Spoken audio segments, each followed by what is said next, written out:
Welcome to the NEPA Scene Podcast. This is episode 9. We're here with Dr. Mike Jenkins, who is a professor at the University of Scranton, who teaches criminal justice. Say hi, Mike. Hello, everybody.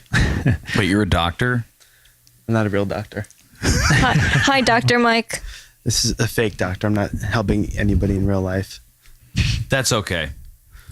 You got to talk right into the mic. Okay, got it. Yep. Yeah, doctor. So we're going to be talking about his book, Police Leaders in the New Community Problem Solving Era, which is a very long title. So we'll get into what that means, and we'll talk about some broader topics about law enforcement and the recent controversy with the whole I Can't Breathe movement, and a lot of the things that people have been talking about in terms of relations with law enforcement and the general public. We'll get into race relations and all that stuff in a little bit. Yeah, so get your popcorn. But first, Yeah. Fun stuff. I think we should introduce ourselves. We should. Very good call, Lauren. I'm Rich Howells. I'm the editor and founder of NEPAscene.com. I'm Lauren Coralico, and I'm very mad at Mark today. I'm Mark Dennebaum, and I am the brunt of Lauren's anger. I'm Jim Reynolds, and I run the studio here at 25/8 Studios. Nice, Jim. That was real pro. I was trying. Yeah, He brings myself. it back. Yeah, he does. He centers us. He can be just as equally immature as I could he be can yin or yang. Yeah, you're a great balance. I just want you to know that. Thank That's you. why you're my best friend. Just letting you know. All right. And tonight's show is sponsored by Richard Perry Coaching and Consulting. Rich was the guest on our last podcast, which you can listen to on our site and watch the YouTube video as well. In his upcoming Resolutions event on Sunday, January 25th at the Hilton Scranton Conference Center. Resolutions is your path to personal, professional, and creative success. This one of a kind event will feature presentations by local leaders, classes and activities, vendors, entertainment, and your opportunity to connect directly with the local professionals who are motivated to help you achieve your success in the new year. Plus, if you sign up on thepathofme.com, you'll personally receive hundreds of dollars worth of valuable resources, products, programs, and discounted services that are exclusive to Rich's personal clients. So come out to Resolutions at the Hilton Scranton Sunday, January 25th, and make 2015 your year for creating success.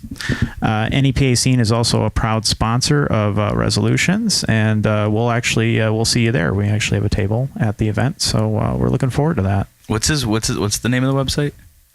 The Path of Me. And it has hundreds. Well, he's I like. It's like like you were just reading that, and I'm like, oh my god, he's the Pirate Bay of self-help. yes, essentially. If Rich is listening, I'd like to apologize that I got your Facebook message and I have not replied yet out of fear. I want to. I will. And you will be at that event, right? Yeah. Not September 25th. I will be there January 25th. January 25th. Right. Yep. Exactly. And Rich, if you were listening, I am 11 days without smoking. I have not smoked 199 cigarettes. I have saved $47.66 and saved 19 hours and 55 minutes of my life. And fewer wrinkles. Congratulations. Thank you. And fewer That's what? awesome. Wrinkles. Yes, I'm 55% back to where I was premature wrinkles. I didn't even notice you had wrinkles. I didn't so realize that either. I thought you have the complexion of a Russian doll. That was a compliment, Lauren. It was not meant to You're be just, like. no matter what you say today, Yeah. it's not going to happen. Yeah. I was saying you didn't look like old old. luggage. You looked very nice. Wow. Thanks for laughing, Jimmy. As I have a opposed to how you personal joke usually about look. that. That's really funny. Do you? Let's go. Yeah. So my family and I were at church. I think. Wait, is this the joke, or your family and you were actually this at is why. church? Well, this is why it's funny. So Okay. my family and I were at Easter Mass. Thanks for telling me why it's funny. My family and I were at Easter Mass about 2 years ago, and I was there with my family and my family from New Jersey. And one of my mom's friends' parents came over, and there was a huge purse laying on the pew. And he went, "Oh, who brought the old luggage?" And I said, "Oh, that's my Aunt Maureen's," but he didn't hear the S, so he thought I said, "Oh, that's my Aunt Maureen." So he thought he thought that I was referring to my Aunt Maureen as the old luggage. I thought that was pretty funny. Was he appalled? That's still a good joke to this day. It's a personal. Within the family. Yeah. Okay. Oh, there's the old luggage. You now in one miscommunication, you ruined your aunt's life. Yeah, the whole mass was shot after that. We just sat there laughing the whole time. Jesus who? Old luggage. Nice. Now, we've got lots of good stuff on the site this week. We just posted Title Fight's new video that they just premiered on Pitchfork. We also have a new article about Louisa, who is a new band. This is their first interview ever. We have the exclusive first interview with them and exclusive videos with them as well at their practice. Their show is this Sunday. So check out all the information on that on there. We also have photos of the Ms. CD release show. We have an article that we posted last week that's still up about it's a kind of a behind the scenes of Mrs. photo shoot, how they shot the cover and the promo photos and what the work that goes into that. We wanted to kind of do something a little bit differently, so the images kind of tell more of the story than the actual writing itself, and it's a kind of a different way to approach the whole album release thing, because anybody can do an article about, okay, the guy's putting out an album, it's great, check it out, that sort of thing. So we try to take a different approach. So that's also on the site. We have photos of Mood Swing as well. They're a jazz and R&B band, so that's strange. Yeah, and they're local actually. They're relatively new, and I hadn't heard about them until the photos were sent to me, and they played at the River Street Jazz Cafe, and they have a show coming up at the Woodlands as well. So check them out if you're into music to dance to, and it's more classic sounding R&B songs. We also have a concert review coming up of the Russello Project, Phyllis Hopkins Trio, and Fireball.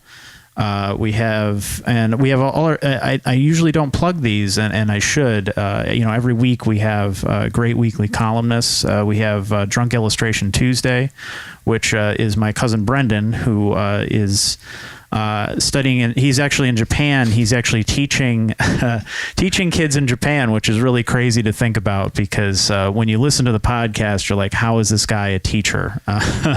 No, I thought you were going. We have Drunk Illustrations, who my cousin, what's his name? Brendan. My cousin Brendan does. And I thought like your next thing was like, because I need to get him a job. I thought that's what you were. No, he has a job actually. He's a steady. You know what's amazing is that he has a job and he still finds time to get drunk and draw. Right, exactly. Yeah, and so we post the illustrations. He has a little commentary about them, and he also has a little podcast that he does that's 15 minutes, so way shorter than what you get here. Pretty straightforward, and it's just him, and he's hysterical. It's very hard to balance a show by yourself. So I give him a lot of credit for doing that. He should film that just so we know. Yeah, what the he hell does. He does it on his iPhone, because for the first month that he was there, he had no computer at all. So he was using his phone for everything. Wow. So he's just doing it right on his iPhone, and they're fun. They're really fun, interesting podcasts, because he'll joke around and stuff, but there's actually some kind of artistic insight into how and why he chooses the subjects that he does, and I think it's very interesting. So is he like the Bob Ross of painting podcasts, or if Bob Ross was a drunk, then yeah. I think Bob Ross was. He's either that or Bob Ross was on Happy Pills. Or just the fumes from the paint. Yeah. Some of that paint can get to you after all those years. Every paint that Bob Ross used had some sort of, How many ammonia. brain cells did every happy cloud kill? That's what I want to know. Let's not make assumptions here. How many clouds didn't happen because... Right. Yeah. Right. And we're going to paint a happy... Maybe we won't. Just breathe in that fresh air. Someone get the Cheetos. Just happy. Yeah. We also have how to pair beer with everything, which is a cool way to do beer reviews. It's a little bit different where it's not just pairing beer with food; it's pairing beer with movies, books, entertainment, that sort of thing. What kind of mood you should be in, who you should be hanging out with when you're drinking it, that kind of stuff. Can I come from the point of view of an alcoholic, former alcoholic? I guess you're an alcoholic forever, but whatever. I could never drink and eat. I could never drink and watch a movie. I could those were things that I could never do while drinking. I don't know why. I could drink and listen to the Portishead over and over again, but right. I couldn't drink and be like, let's watch Raging Bull. That was just never me. I don't know. That's just me. I don't know, Lauren. Were you going to say something? Or No, were you I'm just thinking about the Southern Tier rum aged pumpkin that I've got sitting. I'm waiting to watch Prometheus that's too. Where you went. That's where I'm going to watch Prometheus and just drink in that 3D. It's 20% alcohol. But do you want to come over one day and watch Prometheus in 3D? Do you have it in 3D? I do. It's a little bit. It's the way. It's the only way. No, I already have this whole thing planned out. Yeah, but it's in 3D. But you don't have the. There's a third the dimension. Pumpkin. Do you have it? Yes. Is it mobile? It's Can you move it? It's in New Jersey. We'll get that and then come back. I'm just giving you options, Lauren, for us to be friends outside of. No, I'm mad at you. The normal realm. We'll discuss that later when we have Dr. Oz on. I'm sorry. I'm trying to give it back to you and I can't do it because you're my favorite person in the world. So. We also turn to Channel 3, which is a retro gaming column. We have and then Rich totally acts like we never had a conversation. Yeah, well, Rich is like, I'm going to hit pause on the DVD menu. Let them go. And that's we're the back. only way we're going to move on. Putting in Work, which is Corey Wolf's column about the music business, and we have an advice columnist as well, Allie, which she gives different advice on different topics every week. So Yeah, sounds very dismissive. well, that's kind of the point. Is okay. When most people All right, give advice, you're just kind of like yeah. Oh, I love that then. Okay. No, I seriously, that's how easily flipped I am on anything. Awesome. Yeah. Yeah. Oh, this is awesome. Like, no, it's not. Well, it's awesome because this. I'm like, yeah, you're right. I'm really simple in an argument. Do you love our guest? I mean, we just met. I don't know. I don't know. Well, let's talk to him and see if he can gain your love as well. Well, let's. We could work something out, I'm sure. Okay, good. Hi, Dr. Mike. He is a married man though. It's and we'll act Euro. And you're on call tonight, aren't you? I am, in case my wife decides to pop a baby out. Well, congratulations to you, sir. Is this your first kid? Number 2. Number 2? Yes, boy. Less nervous or more nervous? More nervous. Strangely, because I think because I know what to expect now. Oh boy. Yeah. Do you know what you're getting, boy or girl? A boy this time. Okay. Yep. Do you have a name picked out? Michael.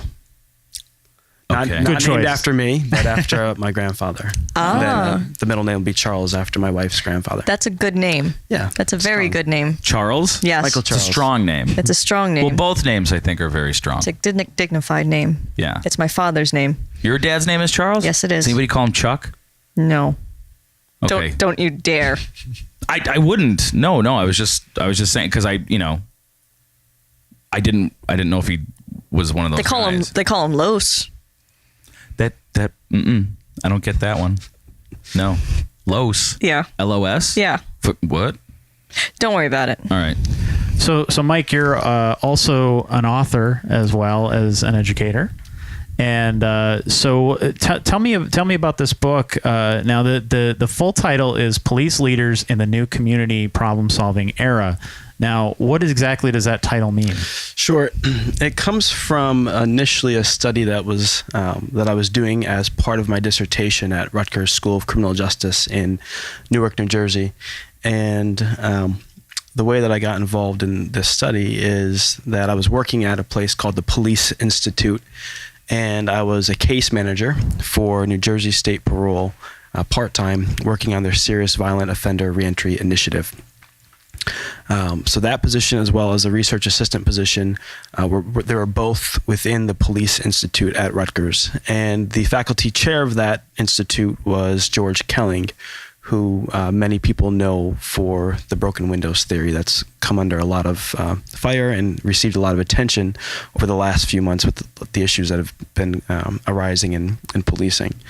And so one night I am working in my office at the Police Institute, and I think I was inputting some burglary data in an SPSS file or something, and it's probably 8 o'clock at night, blasting music, and I meet Dr. Kelling for the first time. He walks into my office, wasn't expecting anyone to be around, and I was introduced to him then for the first time. Ended up taking a class with him on community crime control. And then before I know it, he's approaching me and saying, "Listen, Mike, I know that you're working on a few projects. I have this money that I need to spend, and I'd like to have you either as a research assistant to the project, or you could actually use the money to get your dissertation done and get out of here." So I, of course, said, "Here's money to leave." Yeah, exactly. I'm happy to help everyone, but I'd like to also get my PhD since this is what I'm here for. So let's do it. So I used that money, and I was able to travel then to Boston, Los Angeles, Milwaukee, and also do a study of the Newark Police Department. And ooh, heavy. Yeah, it was the driving kind of question was to see how these departments change as an organization to a specific type of policing tactics, namely broken windows policing, kind of broadly defined. And that's obviously, I was studying that tactic because of George Kelling's influence in each of these departments. As you might imagine, working with police departments, it's tough to get into the departments to get data and to get access, and he was able to open those doors for me. So I'm going to pause you there Sure. and say you should probably explain broken windows. Sure, okay. Dude, I was totally going to get to that. I'm sitting over here going like, This would be a good time. Yeah. Before Okay, so the very basic idea behind broken windows, which was presented in a 1982 Atlantic Monthly article, is that lower levels of disorder in a community give rise to more serious levels of crime. And the idea is that it's really a social normative type of explanation that when someone goes to an area and sees that it's not well taken care of and well maintained, then those people kind of receive signals that it's okay to offend here if I want to sell drugs, if I want to prostitute my body openly, if I want to rob people, because no one's going to care, right? No one's going to try to catch me if I do this, do something wrong. So it's been implemented in some various ways, and that's kind of what I was trying to look at in my study, was to see how are police practitioners themselves interpreting this broken windows theory, how are they implementing it, and what do they think about its effectiveness. And what came out of the study, again based on about 80 interviews with mostly top-level people within the police organization, so it's really kind of a top-down approach, or a top-down view, is that first of all, they're police executives, so the chief of police or the police director, depending on the title in the department. Those police executives really do have a lot of potential to change an organization and to implement change within that organization. And so that kind of gave rise then to the police leaders, in the title of police leaders in the new community problem-solving era. The new community problem-solving era came out of the idea in this study that we look at the history of policing. We start with the political era. I don't need to describe that for the sake of time. Moves into this reform era, which a lot of police departments were kind of in it up until about the 1960s and 70s.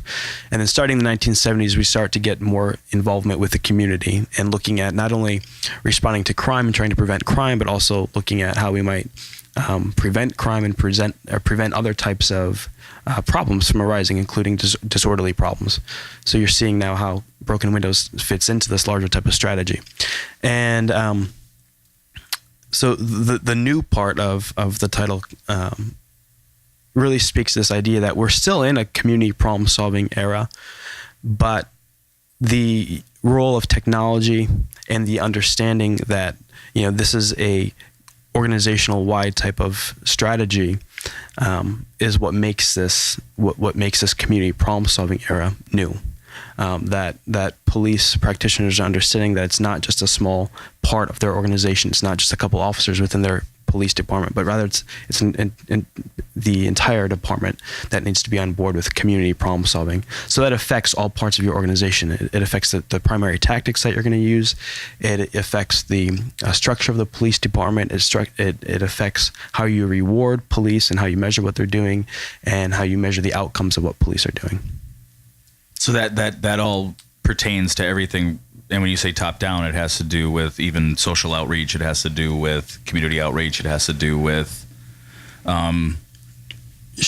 public. Right. And the idea, again, why police leaders play a prominent role in the book and thus the title is that the police leaders that I studied are really some of the most proficient police executives that we have currently. Bill Bratton, who's now in the NYPD, I studied his work out in Los Angeles. Ed Flynn, who's in Milwaukee still. These are really considered some of the top police leaders that we have. And what we saw was that they were able to take organizations that were stuck in different ways in the reform era of policing that was prominent in the mid 20th century and move these departments quickly and for a lasting way into this new community problem solving era. So it's really it's some of it a pretentious title, but it speaks this idea that we're looking at the profession from a larger perspective based on the experiences of these 4 departments. Now, what did you learn from this firsthand experience that you might not have gotten just from studying it in a textbook? Sure. Working with George Kelling, and I was his last PhD student. He actually he came out of retirement to make sure that I finished my dissertation. And so one of his requirements for his students is that if you don't have policing experience, that you have to work with police in the field in a police department. So that meant that I was doing ride-alongs with all the police departments. I was biking with police departments. I was doing foot patrols. I went up in the Los Angeles Police Department's helicopter, and really that got to see how they were doing patrols there, but it also turned into a nice sightseeing of the Santa Monica Pier and the Hollywood sign and all that. I did a boat patrol in Milwaukee. So seeing it firsthand and talking to practitioners firsthand, and then of course there was the in-depth interviews that I did with, like I said, mostly upper level individuals within the department, I think gives me as a researcher a unique perspective that you can't get by just emailing a police department saying, hey, why don't you send me some of your crime numbers and some of your personnel statistics, and then running whatever types of analysis you might on those. Getting into the police department, feeling what it is to be in a police department in a place like Newark, New Jersey, where some of the police buildings themselves were dilapidated and not really up to the best standards. That all, I think, feeds into a better understanding of what it is that police do and what they're experiencing. Now, for how that ties into kind of the what you see coming. Well, let me ask this first. You see, I saw that it was used for educational and training purposes with police departments. So how has the book been received? So far, surprisingly well. The publisher, this is my first book, so I'm not sure what to expect. And nobody's come at you and been like, this is all bullshit. Well, not yet, no. That's good. That's good. And I take criticism very well, so I'm open to whatever people have to say about it. And as an aside, having the book, I was just happy to see the book in my hand and to have it. And one of the things I said is, I don't care who reads it. Of course I care who reads it, but if no one reads it, okay. If people criticize it, okay. I'm just happy that I have a book and it's done. So that's one thing. I think Amy Poehler, her latest, she just wrote a kind of, I think, a semi-autobiography. And that's one of the lines that she has is that, in the end, I wrote a book and you didn't. So, I envy her attitude there. But that said, of course, I prefer the book to be in the hands of police practitioners. In the academic field, of course, you write for other academics, but that turns to be somewhat of a kind of a circular type of a group there where you're all just writing for each other, and there's really not a lot of impact in the field. And so I was thrilled to get an email from the chief of police in Milwaukee, who said that he bought copies for his 10 commanders to read. And Wonderful. he said that he thinks it's important for police to learn about their own profession, to realize that people are studying the profession outside of people who are, Criticizing. in it day to day, or exactly, or people who are just criticizing it. So that was really the highest compliment that we received so far, to hear that police chiefs are reading it.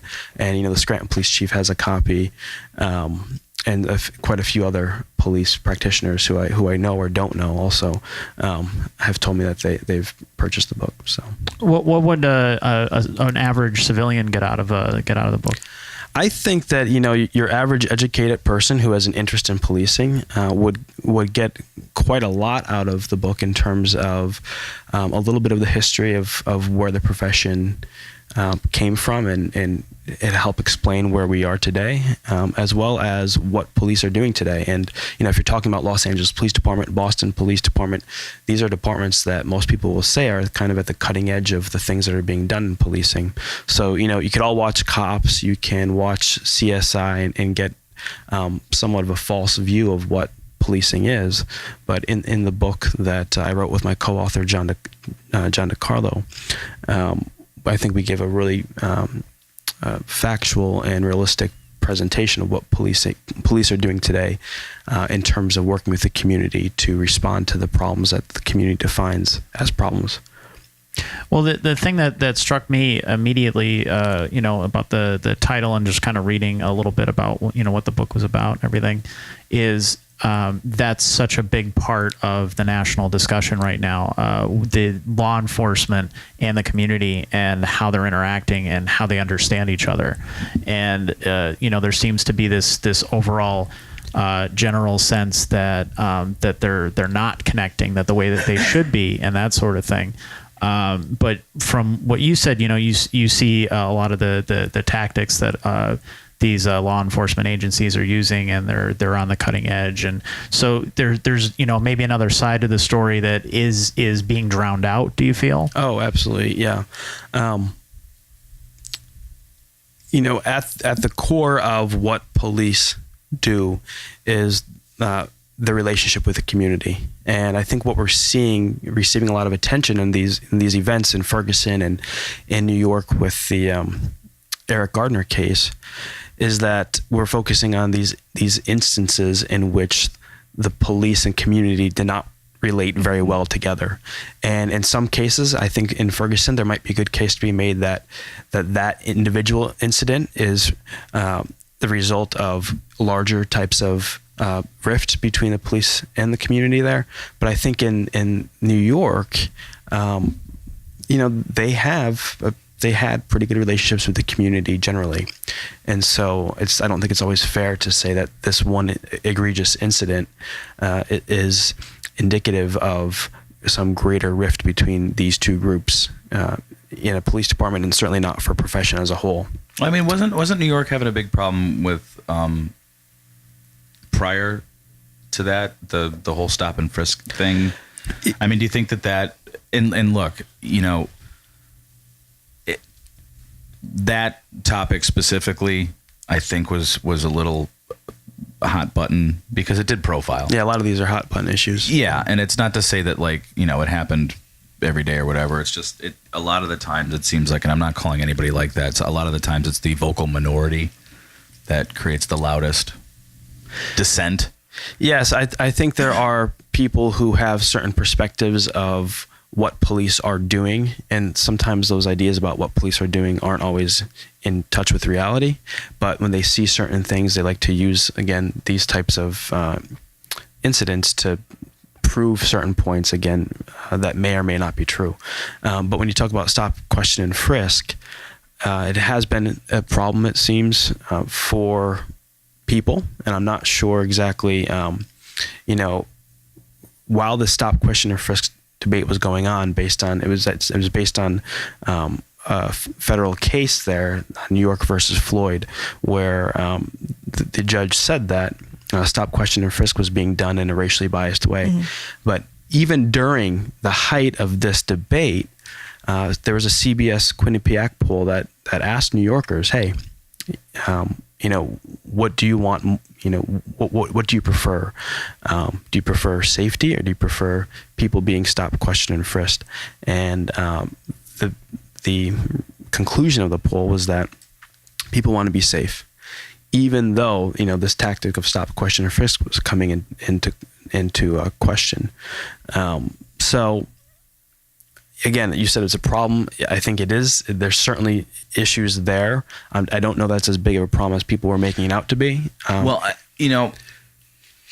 Using that poll as an example, I think, when 9/11 happened, and the inconvenience of taking your shoes off. Oh yeah. You know what I mean? It was like, this is ridiculous, but I'll do it. Right. Yeah. When it comes down to something like that, and I think, in terms of stop and frisk, and I think it was probably slanted more racially than it was just. Well, the anything. numbers did bear that out in terms of the proportions of individuals being stopped were highly disproportionately blacks and Latinos. But there's more to the story there in terms of why police are in certain areas and why they're acting in certain ways. They're not. They're not there because nothing happened. Yeah. And I think, in situations like that, I mean, you can't have it both ways. And I think that's the problem that people don't come to terms with, where it's like, some people can look at it as a violation of your First Amendment rights. Some people could look at it as a violation. Search and seizure is Third Amendment, Fourth Amendment, Fourth Amendment. Yeah. That shows how much, I went to college school. You could look at it that way, but you can't. To live in a safe society, you have to give up certain things, and you're not giving it up to the point of being like, we have no probable cause. We just feel like walking into your house and taking what we want. And I think that's where the line that comes from. I just watched a video, I believe it was yesterday, the day before, where it was a big civil rights guy in like St. Louis or something, where he was the one kind of like leading the charge and leading protests against the police, where they actually put him in to 3 scenarios. I don't know if you saw that. I did see it, yeah. And he radically changed his mind. And he was the guy going like, the police need to be stopped and blah, blah, blah. And then they put him in 3 scenarios where he would, do you use force or do you not use force? It was a shoot, not shoot. And of course, right. He was shooting. And right. And I think that's exactly what we need more of, is this empathy for both sides, to have a better understanding of what the other is going through. And like I said, the numbers do bear out there that the stops of individuals in New York City were disproportionately of blacks and Hispanics. But then there's that individual balance there, that if I am a young black male in New York City, then the likelihood of my being killed is much, much, much higher than being a young white male in New York Correct. City. Yes. And so there is, there's a balance that the crime's also disproportionate. That's right. Yeah. That's right. Without a doubt. And so an individual has to balance that, as well as a community and the police department. And so I think there does need to be some recalibration there with the NYPD and their community, but I think that it was a bit blown out of proportion, because again, if I have to choose between being robbed, having family members robbed, being shot at, or being stopped by a police officer, I think I'd choose being stopped by a police officer. Well, the other thing too is I also think that a lot of the times is like, there's no definable, it's a sliding scale on who, what constitutes as correct for me to stop person A and not person B. And when it boils down to things like that, it's a judgment call. Mm-hmm. And for a lot of police officers, it's a very difficult judgment mm-hmm. call to make. Yeah, it's a highly discretionary activity. And another issue that came into play there was this idea that people were saying that there were quotas that needed to be met. And so that was then forcing your patrol officers who want to there? There's some evidence that, because wouldn't it be legally there couldn't be. It's like, in terms of their union contract and all that, there could not be quotas. But I think in practice, some people have shown evidence that there were some quotas, some pressure, some not so subtle pressures by their leaders to produce numbers. And that goes back to this whole idea in the community problem solving era, that it's not just about numbers. It's just not about quantity, but it's also about quality. So you could have all the stops in the world, but if you're making your community members feel like they're being targeted wrongfully, if you're making your community feel like they're not part of the police department and keeping them their community safe, then that's not a very good outcome. The problem that I think the policing has suffered from in the past is that you rewarded people for those arrests, you rewarded people for those stops, and that's how you got promoted. The profession has been moving past that, has continued to move past those types of measurements of what police are doing. I think a lot of us have had those types of personal experiences. Like my personal experience with the police has been both sides, where I've met police that fit that stereotype where they seem like the football player in high school who didn't get much farther than that and decided to become a bully with a badge, who runs around and essentially gives people Ouch. Tickets for no reason. And no, I've met those guys. We have. I've met them too. But I also, as a news reporter for several years, I worked closely with the Scranton Police Department, and I saw nothing but professionalism when I was there. The guys were wonderful. They were all doing their jobs all the time. They were always on target. And I appreciated the work that they did, and it makes you see it from a different perspective. Mm-hmm. As a civilian, it's easy to say, well, it's all bullshit, and like I got a ticket today, so now I hate all cops, like that kind of thing.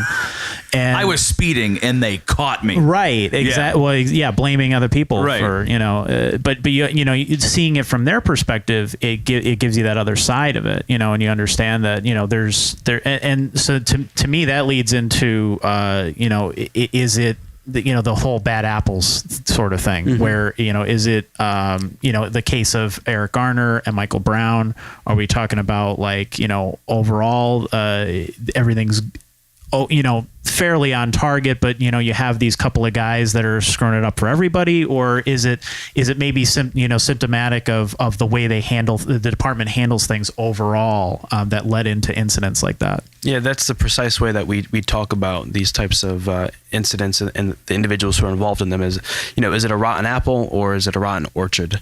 And I think the cases, I can't speak to any specific case, but there's certainly departments that are perfectly fine in terms of the ways that they're running, and that they're running in ways that are legitimate and working to supervise and train their officers in ways that prevent these types of events from occurring. But then there are certainly other departments where they just they don't get it, and they forget that they have to work with the legitimacy of the people hand in hand, and if they don't have that, then they're not going to be able to do their job, and so they do their job through force and through physicality instead of these other less potentially violent ways of handling situations and working with the community to prevent problems in the first place. And as I mentioned, one of the ways that a department could kind of feed into this is by focusing on numbers, and not looking at the bigger picture of what it is that police department is supposed to be doing. And there's other ways too, in terms of poor supervision and poor training. Certainly there's ways that you could train so that what happened in Ferguson and what happened with Eric Garner, so that the police officer doesn't get to that position in the first place. So certainly, grand juries have said that there was no reason to indict these individual officers because at the time that they made a decision to act a certain way, they had reason to do so. But you also have to look at what led up to that interaction in the first place, to the point where, why did the officer get to the point where they felt that they had to use deadly force? And there's two incidents that currently speak to this issue. One is in the Milwaukee Police Department. You had an officer who was fired by Chief Flynn. Is that the guy who did the news report where they gave him crap for looking at his cell phone? There was a hearing and they gave the chief, the chief crap. Yes. That was one of the most amazing retorts to anything I've ever seen in my life. Yeah. And if no one's seen this, they need to see it, because it's Ed Flynn. Mm-hmm. In 1 minute he put everything into perspective and nobody could reply to it. Well, it was pretty excellent. What did he say specifically? If you could paraphrase. Do you remember I'll try specifically? to recall. Ed Flynn, the chief in Milwaukee, he was coming out of, like you said, he was coming out of a council meeting or something. It was a council meeting or something. And reporters surrounded him because at the same time that the council meeting was going on, the police were also responding to the shooting of a 5-year-old who was killed, I think accidentally as maybe a bystander. And but one of the reporters made a comment, said, "Why were you looking at your phone, during this important proceeding of the city council or whatever meeting it was?" And he said, "You know what? You all here are trying to cause trouble. You're here trying to make certain accusations about us in the police department. But meanwhile, I'm looking at my phone because I'm getting updates about a 5-year-old who's shot and killed." And so he has tears in his eyes as he's saying, "I have to go now comfort this family and figure out what the heck happened and how we could have prevented it and make sure that this doesn't happen in the future." I have it on YouTube if you want to share it. Yeah, definitely. I don't know if we want to play it. It's 3 minutes, but yeah, no. But holy crap, we'll have the clip. No, it really does, and it's one of those things that really, look, a lot of people, especially in the world of politics, anything that's a news story, unless we landed on the moon, which I'm sure people are convinced that was staged. Are you sure we did Stanley that? Kubrick shot it.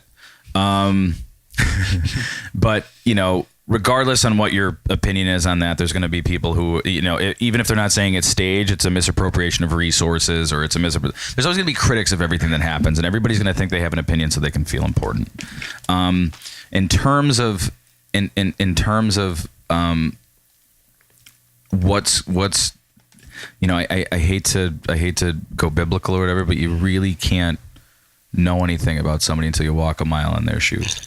And it's really unfair to criticize, critique, or vilify if you have no idea what they're going through. And it's like the same people are like, well, that guy had a shitty football game. He sucks. I hate him forever. And he could have found out that morning his mother has cancer. Like you don't know what's going on. And everybody's just so quick to judge and quick to have an opinion and quick to, you know what I mean? And in the terms of Ferguson, and look, I'm the guy who believes that there are people who abuse power, just because I watch comic book movies.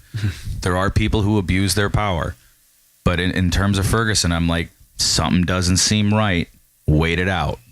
Let's see what happens before we can have an opinion. I don't think we don't want to push the idea that there should be no criticism. It's just that there should be educated criticism. No, part of being an American is to be able to criticize the people in power, and not criticize as in let's riot, Let's pick them protest, apart. and throw stones.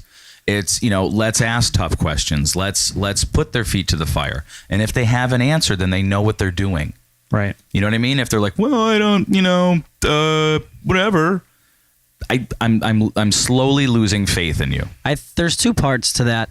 I believe a lot of America is taking it with an emotional approach rather than a logical approach. So because of all the emotion tied to it, they're jumping to conclusions instead of looking at all the facts. And we weren't in the courtroom. We didn't see all of the evidence. We're not in the police room. So we don't have you can have your opinion from what you've read in the newspapers, but as far as knowing what went down in the courtroom, what all the pictures were shown, and all the circumstances and the evidence, you can't make a call that's as charged as a lot of the people are doing without knowing all the facts. And then I think a lot of the overflow is a lot of it is just emotion. Well, I think one more scary thing to that is not. I think emotion is people make emotional responses to things. Right. That's the ultimate worst thing to do when you're making a decision is to make it emotional. Right. The second thing is, which kind of just dawned on me, bandwagon. Right. Well, everybody else is popular. Doing it. Right. Everybody else. Well, the morning, like Janet Jackson's nipple. It's like, well, the morning everybody after jumped on that, and it wasn't a big deal. The morning after the decision was made, you could just follow people's hashtags. I was doing it on Instagram, and people are posting and reposting things just because it was already put out there by somebody that might have a lot of followers. Yeah, somebody from Scranton is posting about Ferguson and the injustice. We have no it's like right you don't even to do live that. in that community. Right. You have no idea. Mm-hmm. You know what I mean? And we don't know what life was like prior to that. we don't know what life is like there. Exactly. In the same way that, you know, The folk is strange. you see the riots and the protests, and it's very easy for us as, you know, white middle class Americans to say, well, they shouldn't be doing that. Why are they acting like that? But you also haven't walked a mile in their shoes. And Absolutely you haven't lived in what they've gone through. So there's, you know, not that I'm saying that it's, you know, everything that they did was justified, but at the same time, I think the anger and the attitude was justified. I think, you know, seeing no matter what it is. I mean, but it's a horrible situation. And even like watching the Eric Garner video, it makes me angry every time I see it. It makes me so angry because I see this guy being choked out, and I just wonder, was that really necessary? Was that really the tactic they should have gone? You know, whether he was yelling for help or not, or whether he was saying he could breathe or not. But they I just don't probably even get think that they on- should have even done that. They probably begin get, with. I watch. I'm the dash cam police watcher guy on YouTube. There's a lot of criminals who, the moment you get handcuffs on them, say, I can't breathe. Oh, To sure. get them off. Yeah. You know what I mean? Yeah. There's absolutely nothing in my intention here to justify any of that. Right. But I'm saying is like, if I've seen it, I'm not law enforcement. Oh yeah, they've heard it before, Right? Yeah, And you know, they probably. I just don't feel know like what was it- in their head. I just don't feel know. like it was excessive force. Just watching it, but that's my opinion as a But- civilian but- who's not in law enforcement. but so a lot- you, but a- you have to take that with a grain of salt. I think a lot of us can look at any force as excessive. Sure.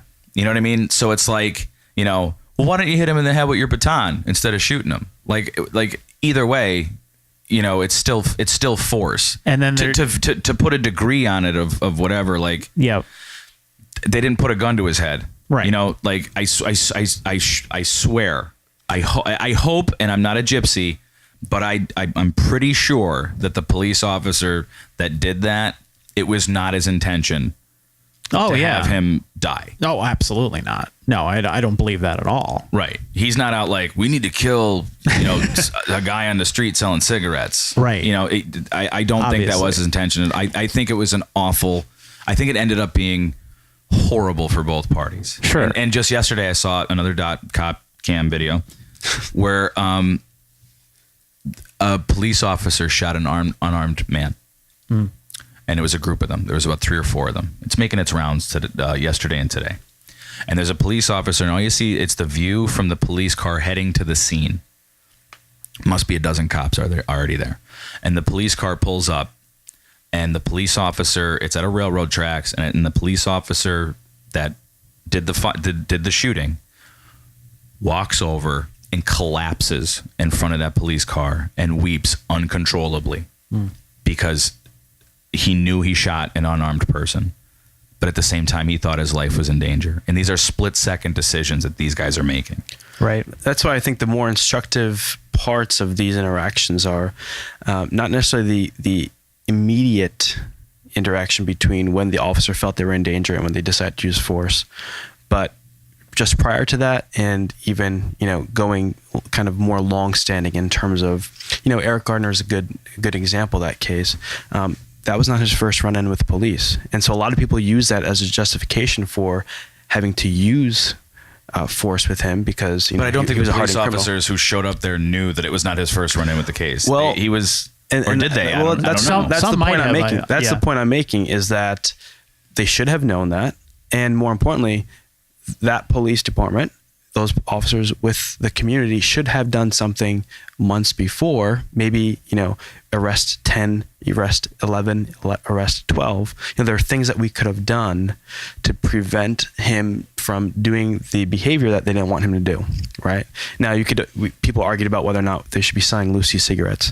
And apparently, from what I've read, one of the reasons why they were approaching him was because there was a business owner who sells cigarettes legitimately and said, I don't want him out here selling cigarettes, you know? And again, let's just not speak to this specific case, but let's imagine that this same person who's selling Lucy cigarettes is also harassing people or you know, trying to get them, you know, force them to say, hey, but, you know, buy these instead of from store And he's owner. like 6'7". So, I mean, we could see why that's a problem for the community. You know, not necessarily the guy's height, but the fact that the business owner says this is a problem.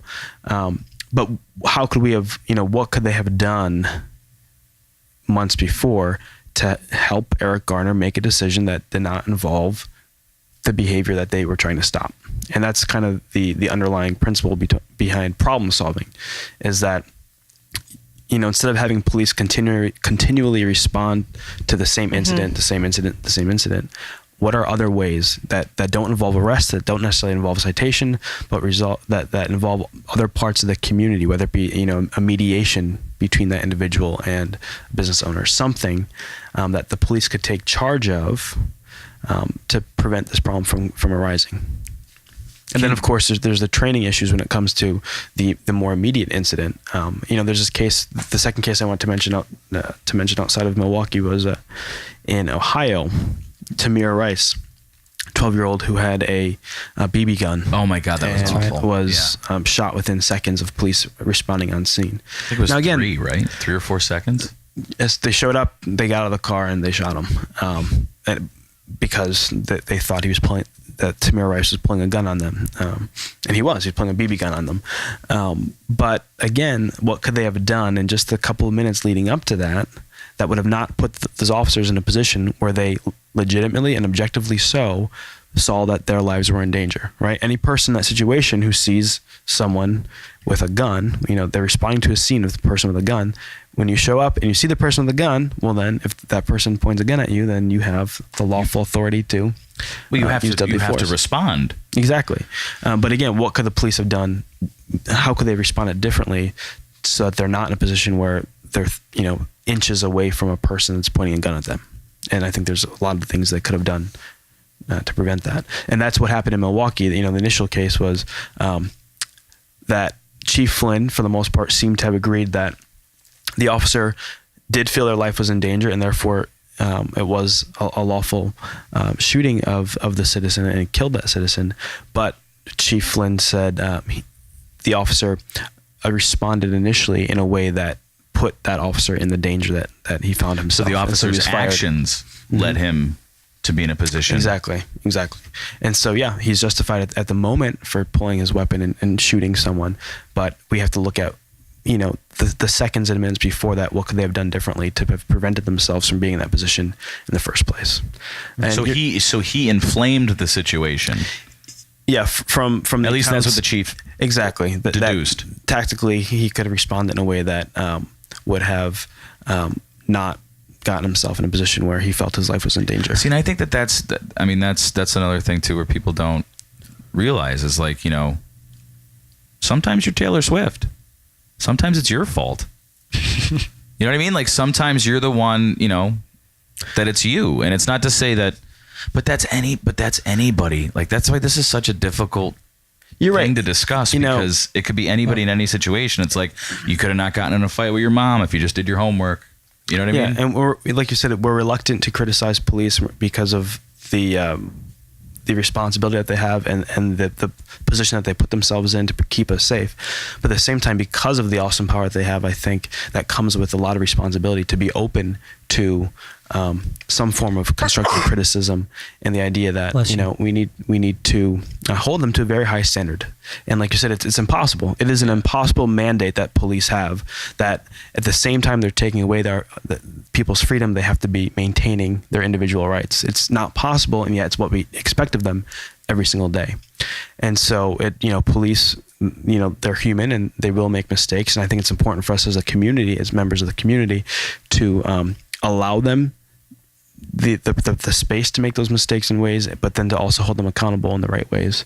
And that's kind of what we see with the best police leaders too, is that they don't always hang their officers out to dry on the side of the community, but they hold their officers responsible for high standards, but also kind of coach them in ways when they do mess up. Now, you're talking about the killing of an unarmed citizen. That's kind of a different level, but still the same idea there, that there has to be, it goes back to understanding what both sides are dealing with.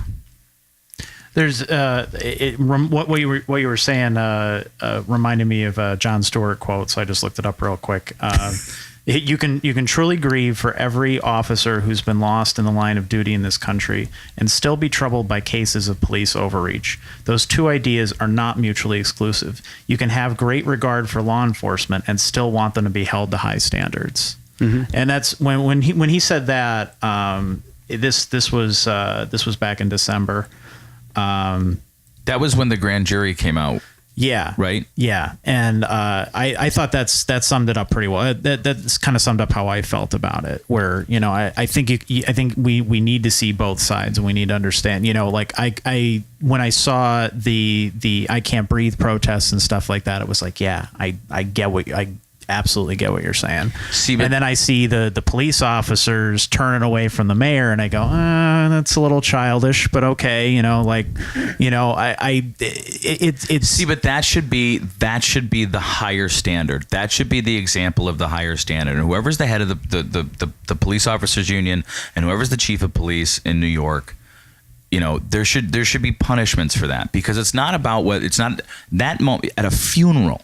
Right. It's not about your opinion. Exactly. It has nothing to do with your feelings towards this issue. It has nothing to do with the feelings towards this man. You lost a brother in combat, man. Right. That was disrespectful to the officers. Do not politicize it. Right. And that's what it turned into. Right. When the funeral's over and you guys go back to work, if you want to disrespect de Blasio all you want, while you're not on the clock, because I just read some statistics about how many arrests are being made now. And they're all down by like 96%. Yeah, I just read that recently. The police officers have decided to not do their job because, and if you can look up the quote, what Bill de Blasio says, it's not inflammatory. And they took it that way. Right. They politicized it, and they took it to a place where it didn't need to go. Where it could have been a simple conversation. And I don't know why there needs to be a fight between City Hall and the police. Because at the end of the day, they both want a safe city. But isn't it strange how it's not about the well-being of the public? It's not about, it's about money. Well, that's here's what I do think. Just to postscript that comment, I think with police, firefighters, EMTs, I think what they do, it's the same as anybody in the military. Like, you volunteer for a job that's going to put your life in danger at any step of the day. You have no idea when it's going to happen. You have no idea when it's not going to happen. You could have an entire career where nothing happened, and good for you, but you never know. And there's a constant anxiety there every day that you punch in, and when you punch out, and you don't know if you're going to go home to see your family. You don't know if that's the day. And you look at those two cops that were killed a couple weeks ago. Those guys were eating sandwiches. They didn't deserve what happened to them. Right. And you're going to get some lone nuts that do it. So I think there needs to be a whole new, I work here. You know what I mean? My job is stressful because I make it that way. My job is stressful because other people don't make it that way. I'm probably going to go home tonight. The thing that I have to worry about most is a heart attack or IBS. That's it. Apparently, there is a risk of sudden death from smoking cigarettes. There's also a sudden risk of death from an escalator. So I'm not really going to live my life being afraid of escalators. In both cases, the BB gun one and Milwaukee and Ferguson, well, all three, I guess. I don't know. That's why you teach English. were all three people resisting arrests? The child, no. The child was not. Okay, so the child didn't even have a chance to put the gun down? And Eric Gardner, more or less. Eric Gardner was not. Think he did. If you look at the tape of Eric Gardner, he was not. I brought this up before. He wasn't. He was resisting arrest, but he wasn't physically resisting arrest. But you're not asking about that, right? You're saying Ferguson. Ferguson. Right. I don't know, and I still think no one knows. Yeah, Ferguson is tough to say because we have the incident that happens when he's at the door of the car, and there's some sort of struggle there. And the moment there's a struggle, then we have the fact that, he had walked away, and then we don't know if he came back at him. There's this idea that maybe he charged and maybe he didn't, and maybe he was looking at him and maybe he wasn't. But here's the thing: as a police officer, right? And I get in fights with my father about this all the time. Specifically, I know I witnessed one. Yeah, you witnessed. Yeah, that was fun, right? Yeah. The moment something happened at the car, there's justification there.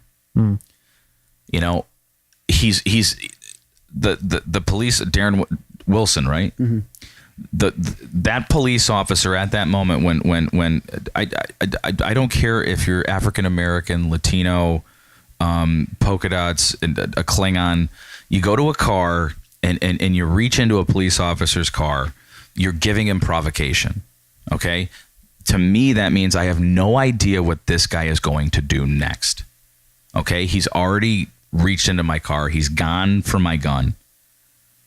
Okay. He may have walked away and turned around and said, "What's allegedly up?"